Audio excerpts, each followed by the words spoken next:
Hello everyone. Well, wanted to go in a little bit more depth on what's been going on with me lately and why you haven't seen me on YouTube. Told you in my last update that I was taking some medication that just wouldn't let me function correctly. I've been on that for a long time, almost a year now, I guess it is. I guess it's been.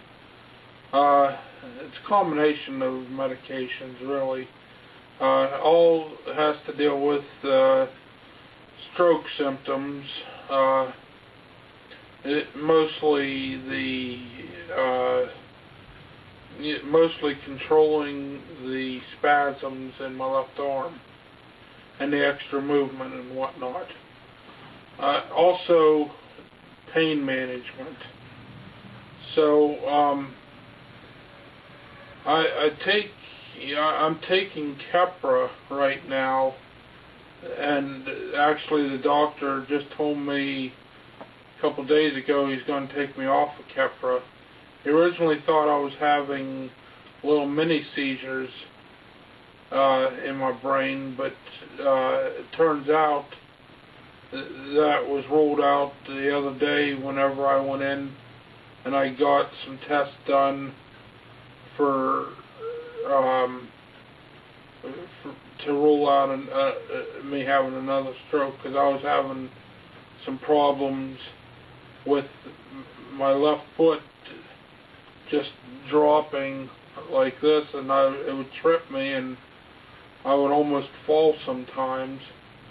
So they're still working on trying to find out what that problem is, but luckily I did not have another stroke. So that was confirmed with the MRI and the EMG and several other tests they'd done to me. So anyway, wanted to talk to you a little bit about the type of stroke I had back whenever I was 2 years old.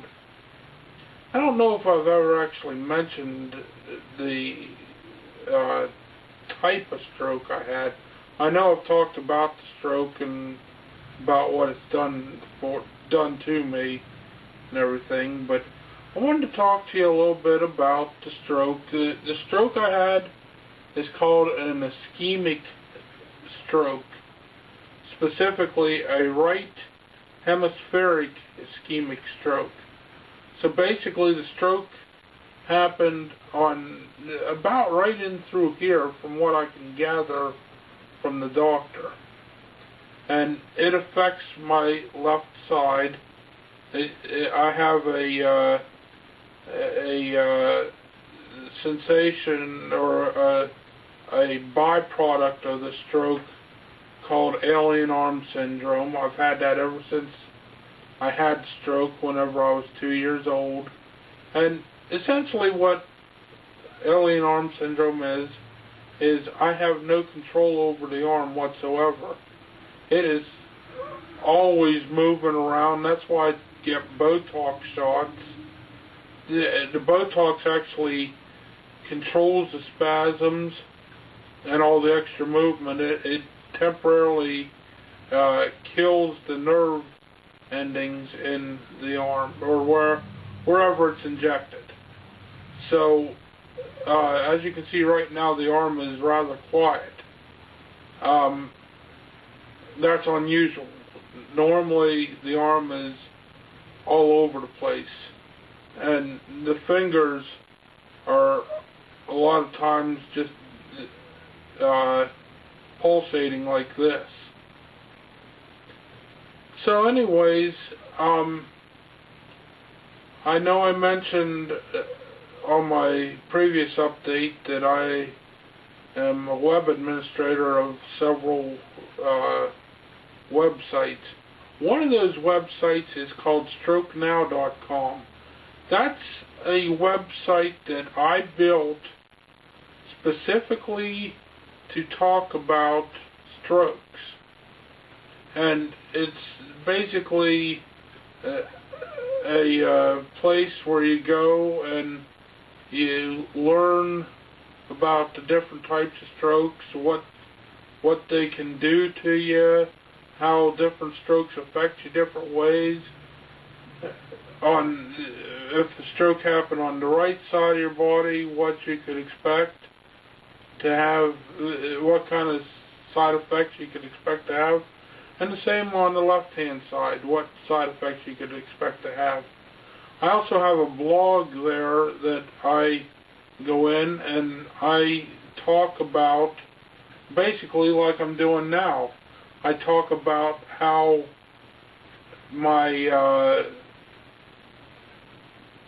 how the stroke has affected my life and how I cope and deal with a lot of situations that come up. And I also talk a little bit about how I do cooking and how I cope in the cooking area and the little gadgets and tools that I've made myself, well, between myself and my father, we've made them over the past couple of years, because I like to cook. And I make other things too. I like to make different things to help me do different projects. The one thing that I do is I have an old back scratcher. I might have showed this in another video, but I have an old back scratcher that I put on between my chin and my lip. I use that as my second hand to press different keys on the keyboard. Whenever I'm doing my website stuff, a lot of times I have to hold down the shift key while I'm using the mouse. Well, that don't really work good for me. So originally I started out with the back scratcher held to my chin. Since then I've navigated towards using an actual gaming mouse for my computer mouse. It's the Logitech M518, which has a whole bunch of programmable buttons on it, and you can program them for any kind of keystroke you want or anything. So that's what I do. I programmed it for different functions that I need for doing my work. So I guess the last thing I want to talk about in this update